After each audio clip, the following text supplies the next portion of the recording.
നമസ്കാരം. നിത്യജ്യോതിഷത്തിലേക്ക് എല്ലാ മാന്യ പ്രേക്ഷകർക്കും സ്വാഗതം. ഇന്ന് 2024 മാർച്ച് മാസം 21 തീയതി 1199 ആണ്ട് മീനമാസം 8 തീയതി വ്യാഴാഴ്ചയാണ്. ഇന്ന് ബൃഹസ്പതിയുടെ ദിവസമാണ്. പക്ഷേ ഇന്ന് നക്ഷത്രം ആയില്യം നക്ഷത്രമാണ്. ആയില്യം നക്ഷത്രം നമ്മൾ പൊതുവേ ശുഭകാര്യങ്ങൾക്ക് എടുക്കാത്ത നക്ഷത്രമാണ്. ശുഭനക്ഷത്രമല്ല. അപ്പോൾ ശുഭനക്ഷത്രമല്ല, ശുഭദിവസമാണ്. എങ്കിലും ശുഭകാര്യങ്ങൾക്ക് അനുകൂലപ്രദമായ ദിവസമല്ല. ആകലും ഇന്നത്തെ ദിവസം ശുഭകാര്യങ്ങൾ മാറ്റിവെക്കാൻ പറ്റുമെങ്കിൽ ഏറ്റവും നല്ലതാണ്. കാരണം ബൃഹസ്പതിയുടെ ദിവസമാണ്. ഏറ്റവും പോസിറ്റീവായിട്ടുള്ള ദിവസമാണ് വ്യാഴാഴ്ച. പക്ഷേ ഇന്ന് വന്നിക്കുന്ന നക്ഷത്രവും കൂടി ചേരുമ്പോൾ അത് മിക്സാവും. ചേരുമ്പോൾ പോസിറ്റീവ് നെഗറ്റീവ് ആവും, നെഗറ്റീവ് പോസിറ്റീവായി മാറും. അപ്പോൾ ആയില്യം എന്ന് പറയുമ്പോൾ നെഗറ്റീവ് ഗ്രഹമായതുകൊണ്ട് അതിൻ്റെ നെഗറ്റീവ് ബാധിക്കാനും അത് നല്ല ദിവസത്തിൻ്റെ ഫലത്തെ തന്നെ കുറയ്ക്കാനും സഹായിക്കും. പക്ഷേ ഇന്ന് ബർത്ത്ഡേ വന്നിട്ടുള്ളവരാവട്ടെ, ഇന്ന് ബർത്ത്ഡേ വന്നിട്ടുള്ള ആൾക്കാർ, ഇന്ന് ആയില്യ നക്ഷത്രം, ശരിക്ക് മീനമാസത്തിലെ ആയില്യ നക്ഷത്രം വന്നിട്ടുള്ളവർ, നമ്മൾ ഒരു വർഷത്തെ ഫലത്തെ ചിന്തിക്കുമ്പോൾ ശരിക്ക് പറഞ്ഞാൽ നിങ്ങൾക്ക് ഭാഗ്യദായകമായ വർഷം തന്നെയാണ്. ഇന്ന് ശുഭനക്ഷത്രമല്ല എങ്കിലും ആയില്യ നക്ഷത്രക്കാരെ സംബന്ധിച്ചിടത്തോളം നിങ്ങൾക്ക് ഭാഗ്യദായകമായ ഒരു വർഷം തന്നെയാണ്. സാമ്പത്തിക പുരോഗതി, വ്യാഴത്തിനെ സംബന്ധിച്ചിടത്തോളം ഏറ്റവും പ്രാധാന്യം കൊടുക്കേണ്ടത് ധനത്തിനാണ്. ഇപ്പോൾ സാമ്പത്തികമായി പുരോഗതി ഇല്ലാതിരിക്കുന്നവർ, സാമ്പത്തിക മേന്മയില്ല, ചെയ്യുന്ന കാര്യങ്ങൾക്കെല്ലാം പരാജയം, പുരോഗതിയില്ല, വരവിനേക്കാൾ ഉപരി ചെലവ്, ബിസിനസ് ലഭിക്കുന്നില്ല, അല്ലെങ്കിൽ ബിസിനസ്സിൽ പരാജയം, നല്ല ജോലി കിട്ടുന്നില്ല, ജോലിയിൽ പ്രമോഷൻ ഇല്ല, ഇങ്ങനെയൊക്കെ വിഷമിച്ചിരിക്കുന്നവർക്ക് ഒരു സുവർണ അവസരമാണ് നിങ്ങൾക്ക് ഈ വരുന്ന ഒരു വർഷക്കാലം.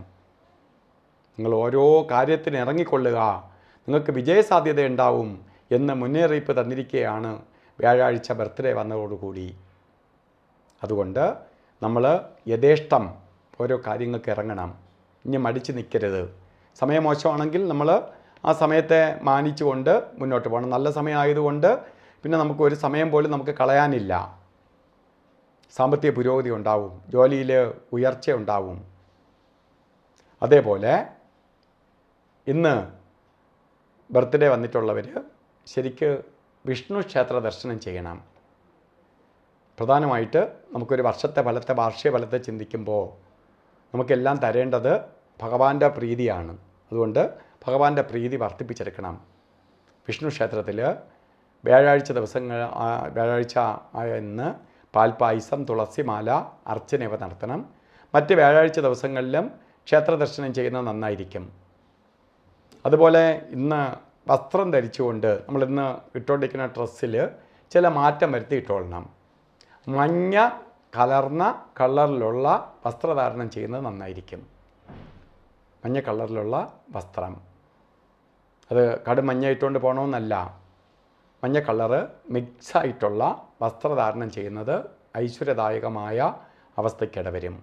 നമ്മളിലേക്ക് പോസിറ്റീവ് കൊണ്ടുവരാൻ, നമ്മളിലേക്ക് പോസിറ്റീവ് ആഗിരണം ചെയ്യാനായിട്ട് മഞ്ഞ വസ്ത്രം സഹായിക്കും. അതേപോലെ തന്നെ ഇന്നത്തെ ദിവസം കൊള്ളൂല എന്ന് ഞാൻ പറഞ്ഞു. ചില കാര്യങ്ങൾ ഇന്നത്തെ ദിവസം തന്നെ ചെയ്തേ തീരുള്ളൂ എന്ന അവസ്ഥ വരികയാണെങ്കിൽ നിങ്ങൾ അഭിജിത്ത് മുഹൂർത്തത്തിന് പ്രാധാന്യം കൊടുക്കണം. ഇന്ന് അഭിജിത്ത് മുഹൂർത്തം പറഞ്ഞത് 12:08 തൊട്ട് 12:58 വരെ ആണ് അഭിജിത്ത് മുഹൂർത്തം. ഈ അഭിജിത്ത് മുഹൂർത്ത സമയം നിങ്ങൾക്ക് എടുക്കാം. ഇന്ന് തന്നെ ഒരു കാര്യം ചെയ്തേ തീരുള്ളൂ, അല്ലെങ്കിൽ നാളെ മുതൽ അവധിയാണ്. ഇന്ന് ചെയ്ത് തീർത്തില്ലെങ്കിൽ നമുക്ക് ചിലപ്പോൾ ആ പ്രോജക്റ്റ് നഷ്ടപ്പെട്ടു പോവാം. അല്ലെങ്കിൽ ഇന്ന് തന്നെ നമുക്ക് എഗ്രിമെൻറ്റിൽ ഒപ്പിടണം. അങ്ങനെ വരുന്ന സമയത്ത് നിങ്ങൾ അഭിജിത്ത് മുഹൂർത്തത്തെ ആശ്രയിക്കുക. 12:08 തൊട്ട് 12:58 വരെ നമുക്ക് അഭിജിത്ത് മുഹൂർത്തം എടുക്കാം.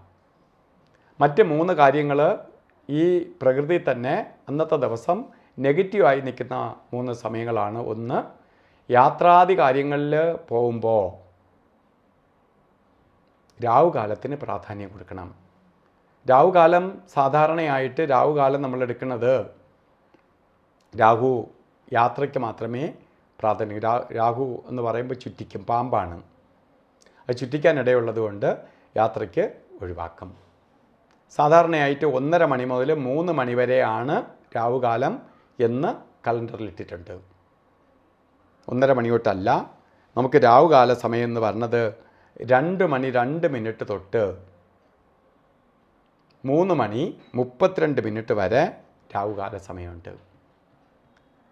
അതുപോലെ ഗുളികകാല സമയം പറഞ്ഞതും ഗുളികകാലം 9:32 തൊട്ട് 11 മണി 2 മിനിറ്റ് വരെ ഗുളികകാല സമയമുണ്ട്. യമകണ്ഠകാലം പറഞ്ഞതും 6 മണി 31 മിനിറ്റ് തൊട്ട് 8 മണി 1 മിനിറ്റ് വരെ യമകണ്ഠകാലമുണ്ട്. ഈ 2 ഗ്രഹങ്ങളുടെ കാലഘട്ട സമയം ഒരു കാര്യങ്ങൾക്കും നമുക്ക് ശുഭമായി കലാശിക്കുന്ന സമയമല്ല. പ്രകൃതി തന്നെ നെഗറ്റീവ് നിൽക്കുന്ന സമയമാണ്. ഈ സമയം ശുഭകാര്യങ്ങളിൽ നിന്ന് വിട്ടു നിൽക്കുക. അതേപോലെ രാവുകാല സമയം യാത്രയ്ക്കും ഒഴിവാക്കുക. ഇതൊക്കെ നമ്മൾ ശ്രദ്ധിച്ചു പോവുകയാണെങ്കിൽ ഓരോ ദിവസവും നമുക്കുള്ള ഫലങ്ങൾ വർദ്ധിപ്പിക്കാനും ഓരോ ദിവസം നമുക്ക് ഭംഗിയാക്കി കൊണ്ടുപോകാനും സഹായിക്കും. അപ്പോൾ ഇന്നത്തെ ദിവസം എല്ലാവർക്കും ഭാഗ്യദായകമായി തീരട്ടെ എന്ന് സർവേശ്വരനോട് പ്രാർത്ഥിച്ചുകൊണ്ട് നിർത്തുന്നു. നന്ദി, നമസ്കാരം.